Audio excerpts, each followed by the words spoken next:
नमस्कार। आइए मैं इन वृद्ध का हाथ बोलता हूँ कि ये 94 वर्षीय हैं, 94 ईयर्स, और इनके हाथ की रेखाओं में बहुत सारे उतार, बहुत सारे चढ़ाव इनके जीवन के अंदर आए होंगे जो इन्होंने अपने जीवन में देखे होंगे। हस्तरेखा विज्ञान के अंदर जो पक्की रेखाएं रह जाती हैं उनके चिन्हों को छोड़ करके बहुत सारी रेखाओं का मैं समझता हूँ अपने जीवन के अंदर बहुत फेरबदल होता है 2-2, 4-4, 5-5 साल के अंतर्गत। इनके जीवन में बहुत सारी रेखाएं आई होंगी, गई होंगी, तो वो सब चीज़ चली गई। अब जो सामने फल है उसको मुझे मोटे रूप में बोलना पड़ेगा। जैसे मान लिया मैं इनकी कनिष्ठा उंगली के बारे में बोलता हूँ। कनिष्ठा उंगली का सिद्धांत रहा है कि सूर्य के पहले पर्व तक पहुँच जाए। तो यहाँ मैंने हमेशा कहा कि अच्छी बुद्धि होती है, अच्छी भाषा शैली होती है, अच्छी समझ होती है, और दुनियादारी को समझने का और सही रूप से उसका व्याख्यान करना, अच्छी याददाश्त रखना, जो यहाँ सूर्य के कट तक पहुँच जाता है। तो ये सबसे बड़ी बात है कि आपका बुद्धि का संतुलन सही रहे, आप अपनी भाषा शैली से किसी को परेशान ना करें, आप अपनी भाषा शैली से जीवन में तरक्की करते जाएं। वो कनिष्ठा उंगली ईश्वर ने इनके हाथ के अंदर इनको प्रदान की। तो ये एक अच्छा इंडिकेशंस यहाँ इनकी उंगली के द्वारा। बात करो दूसरी बात को, ये है सूर्य की उंगली। सूर्य की उंगली जब भी शनि की उंगली के साथ चलती है तो एक काबिलियत और भी होती है व्यक्ति में। ये क्या कि जब शनि की उंगली के साथ चिपक जाए तो व्यक्ति अपने परिवार को लेकर के साथ चलता है। ये पावरफुल उंगली है और शनि की उंगली के पीछे है, यानी धन के प्रसन्नों को छोड़ करके खुद अपने को पीछे रखना और परिवार को साथ लेकर के चलने वाली इस उंगली की यहाँ पर पहचान आप लोग कर सकते हैं। जो नए हैं वो लोग ध्यान से कर सकते हैं। अब मैं बात करूँगा एक मोटा चिन्ह इनके। देखिए शनि की उंगली है, बहुत उतार चढ़ाव इनके जीवन में आए होंगे, लेकिन ये अपने आप में एक ऐसा निशान है जो आज भी इनकी उंगली के बीच में मौजूद है। और ये है कि इन्होंने अपने जीवन में किसी को विश्वास करके मोटा पैसा दे दिया हो तो वो लौट करके नहीं आया, या ऐसा कह सकते हैं कि कोई गवर्नमेंट कॉन्ट्रैक्ट में इनका मोटा पैसा डूब गया। कहीं ना कहीं इनके जीवन में एक मोटी रेखा यहाँ चली गई, यानी कोई ना कोई इनका मोटा पैसा लेकर के इनके जीवन में चला गया। ठीक है, अब बात करते हैं बृहस्पति की उंगली की। इसका ज्ञान की उंगली को आप देखिए कि इसकी शनि के थर्ड पर्व से कितना आगे तक जा रही है, यानी इनके ज्ञान का स्तर कितना अच्छा है, इनका ज्ञान का स्तर का लेवल कितना अच्छा है, कितनी अच्छी इनकी सोच है, और साथ ही साथ बिल्कुल शनि की उंगली के साथ चिपकी हुई है, यानी भक्ति के साथ दुनियादारी की समझ जिस व्यक्ति के अंदर, वो बैलेंस उंगली इनके पास में यहाँ पर मौजूद है। अब बात करूँगा मैं यहाँ पर जाकर सीधा सीधा बुध के पर्वत की। बुध का पर्वत, बस एक रेखा की ज़रूरत है। इस समय कोई ज़रूरत नहीं है ज़्यादा, कुछ भी हुआ हो जीवन में, उतार चढ़ाव आए हों, क्या हुआ हो क्या ना हुआ हो, ये सब पिछली बातें जो हो गई हों इनके जीवन में, तब रेखाएं बनती रही होंगी। तो ये सब चीज़ें यहाँ पर थी। तो लेकिन अब ये इस समय पर ये रेखा पूरी तरीके से बुद्धि रेखा पर, यानी कि इनके पास वाणिज्य समझ, इनके पास नौकरी की पूरी समझ आज तक भी इनके पास में मौजूद है। सूर्य पर्वत की बात करें, यहाँ सूर्य का पर्वत है। इस पर जो अगर बात करें तो पर्वत, अब तो देखिए बुढ़ापा आ गया और पर्वत गया दब। बस इतना ही समझे, फलों को अब यहाँ पढ़ना ठीक नहीं है, क्योंकि यहाँ फल के लिए ये दशाएं नहीं है। न जाने कौन सी उंगली कितनी लंबी गई हो, रेखा कितनी छोटी गई हो, तो उसके बावजूद में ठीक नहीं। यहाँ ये इस बात का बताने वाला फल है कि यहाँ अगर मैं बात करता हूँ तो ये अपने आप में वो फल है कि जो इस बात को बताता है कि अब यहाँ ये दब गया है।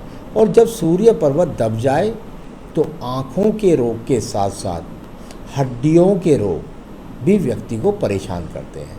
तो ये यहाँ पर इस समय हड्डियों के रोग से ज़रूर परेशान होंगे और आँखों के रोग से। शनि का पर्व है, ईश्वर कृपा से आज भी अनुकूल स्थिति की रेखाएं मौजूद हैं, यानी इनके पास बुढ़ापे तक इनके पास धन के आगमन या दूसरे स्रोतों से, संतान के द्वारा, किसी भी द्वारा, लेकिन इनको कोई धन की जो पूर्ति है वो पूर्ति होती रहती है। बृहस्पति पर्व है, अकल मैंने बताया, बृहस्पति पर्व ज्ञान के लिए दिखा जाता है। अपना समानांतर पर्व है, सम पर्वत है। आज भी बुद्धि सही तरीके से काम करती है, जिस एज के अनुरूप इनकी एज है। तो ये अपने आप में यहाँ बात हो गई। और यदि यहाँ पर ये द्वीप है, ये आपको देखना होगा। देखिए ये बुद्ध पर्वत पर यहाँ यदि ये द्वीप है तो ये अच्छा इंडिकेशन वर्तमान समय पर यहाँ पर रही है, यानी कि हार्ट, हृदय रोग, और यदि बात करें तो हृदय रोग का इस समय बहुत ज़्यादा हार्ट अटैक हो जाने का, इस तरह का ज़्यादा संकेत यहाँ पर नज़र आ रहा है। तो थोड़ा ध्यान रखिएगा, चेकअप कराते रहिएगा। अब बात करें यहाँ इनकी बुद्धि रेखा पूरे हाथ को पार करके गई है। ऐसे व्यक्ति रहे हैं ज़िंदगी के अंदर, ये देखिए पूरी रेखा धीरे धीरे पार करके पूरे हाथ को पार कर गई। यानी ऐसे व्यक्ति जीवन में रहे हैं कि अच्छी सोच के द्वारा अपने जीवन में तरक्की करने की जो बातें हैं वो इन्होंने खूब की हैं। तो ये अच्छी बुद्धि रेखा भी इनके पास में मौजूद रही है। आज भी कोई इस प्रकार का यहाँ कोई ऐसा दीप नज़र नहीं आता कि इनकी बुद्धि में कोई परेशानी वाली बात है। उम्र की बुद्धि की बात नहीं कर रहा हूँ, जो अपनी बुद्धि है उससे परेशान बहुत कम करते होंगे ये इस आयु में भी। चलिए ये सब बुद्धि रेखा भी ठीक है, पर्वत मंगल है, अब साहस का नहीं रहा, बिल्कुल दब चुका है। अब साहस करने की, अब ज़्यादा भाग दौड़ करने की किसी भी तरीके से कोई भी इनके अंदर पावर नहीं है। तो ये पर्वत सूख गया, सूख जाने दीजिए। अब आपको इनकी पावर की ज़रूरत भी नहीं है, तो पर्वत सूख जाए यहाँ पर। चलिए कोई बात नहीं, ये सब चीज़ें इनके पास अनुकूल हैं। बृहस्पति चंद्रमा पर्वत है वो भी ठीक है, यहाँ पर शुक्र पर्वत है उस पर संसाधन भी ठीक है। और यहाँ अंगूठा इतना टर्न लिए हुए है, यानी कि जब इतना अंगूठा टर्न लेकर के जाए तो व्यक्ति जीवन में अपने इरादों से पक्का होता है। तो यानी कि अपने इरादों से सफलता प्राप्त करने का ये रिंग इनके पास में, ये अंगूठा इनका इतना मुड़ा हुआ इस प्रकार को दर्शाता है। तो ईश्वर कृपा से सब चीज़ें। जरा इनका दूसरा हाथ दिखाइए मुझे।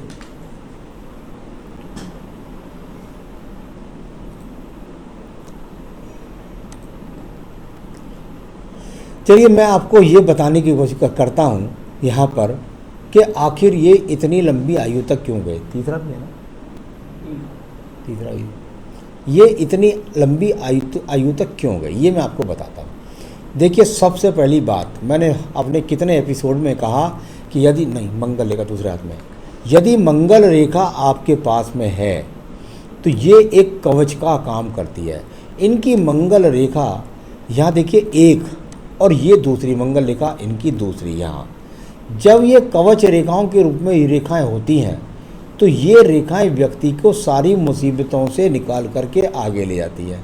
तो ऐसा नहीं है कि जीवन में संघर्ष नहीं रहे हैं, जीवन में बहुत संघर्ष रहे हैं, उन संघर्षों से इन्होंने अपने आप को सिद्ध किया है। अब इनकी आयु की बात करते हैं। देखिए सबसे पहले ये आयु रेखा में ये प्लस पॉइंट है, ये जो मैंने ऊपर की तरफ किया है ये किसी भी आयु में प्लस पॉइंट होता है। यानी मान लिया यदि मैं इस हाथ का जो गुणनफल फैलाता हूँ तो उसमें ये जो हाथ का लंबाई चौड़ाई है उसमें नीचे ये सारा पॉइंट जो है, जो शुक्र पर्वत है वो 80 की गिनती में है। मेरे हिसाब से ये 80 साल की गुणित में था। ऊपर आप इसको जोड़िए तो ये ऊपर जा कर के यहाँ और बढ़ गया, यानी कुल मिला करके आप कह सकते हैं कि 15 वर्ष और बढ़ा, यानी 95 हो गया। अब दूसरा 3 रेखाओं का जोड़ भाग 3 वो बताता है ये तो पूरा ही 100 साल चला गया। जो इनकी ये रेखा है ये पूरी हृदय रेखा जाकर के और सीधा सीधा वहाँ घुस गई। यानी इस प्रकार की रेखा जब हृदय रेखा से निकलकर राष्ट्र तक पहुँच जाए तो इसकी गिनती हमेशा 100 साल में करनी चाहिए। ठीक है, गई नहीं, कहाँ तक नहीं गई, बृहस्पति को नहीं घेरा इसने तो थोड़ा छोटी हो गई, इसलिए मैं इसकी काउंटिंग यहाँ पर 90 साल की करता हूँ। ठीक है, अब एक और रेखा देखिए, इनकी बुद्धि रेखा। बुद्धि रेखा को यदि देखता हूँ तो ये यहाँ पर रेखा गई है और लगभग पूरे हाथ को यदि ये पार करेगी, ये चौड़ाई में काउंटिंग 100 वर्ष की होती है, तो यहाँ भी यदि देखता हूँ तो ये 90 वर्ष के आसपास, यानी कुल मिलाकर के 90 वर्ष के पास, यानी 90 गया। और वहाँ जाकर के मैंने देखा कि वहाँ उस जगह जाकर के यानी 95 वर्ष तक गई है इनकी रेखा। तो कुल मिलाकर यहाँ ये चल रहे हैं, यानी कि जहाँ ये 94 में चल रहे हैं, यहाँ सारी रेखाओं का जो गणित है वो बता रहा है कि हाँ ये आदमी 95 से 96 वर्ष का होना चाहिए। एक बात आपको ध्यान ये रखना होगा कि यदि यहाँ थोड़ा हाथ को सिकोड़ेंगे और ये रेखा पर मुझे कुछ संशय है, ये जो रेखा है, ये रेखा बिल्कुल आखिर तक यदि मिल गई, यानी ये मिल गई यहाँ पर, तो इनकी एज हो जाएगी 97।